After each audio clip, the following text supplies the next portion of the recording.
ఇనప గొలుసులేసి లాగుతున్నారట, లాగుతుంటే గొలుసులు తెగిపోతున్నాయట. ఆయన ఎంత బాధపడిపోయి కింద పడి ఏడిచి దొల్లేశాడు. శంకరా, మీ కంఠానికి ఇనప గొలుసులేసి ఏనుగులతో లాగారా, ఎంత ఒరిసిపోయిందో ఆ కంఠం అని. అంతే, విన్న చోటు నుంచే పరిగెత్తి పారిపోయాడు పక్క రాజ్యానికి.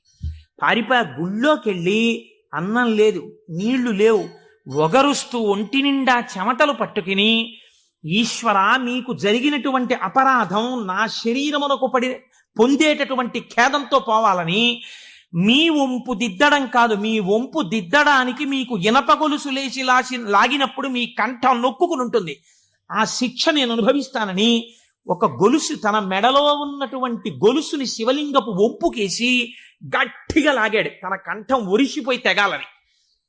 తన కంఠం తెగలేదు, శివలింగం వంపు ఇలా పైకి లేచిపోయింది. ఆ వంపు దిద్దినటువంటి వాడు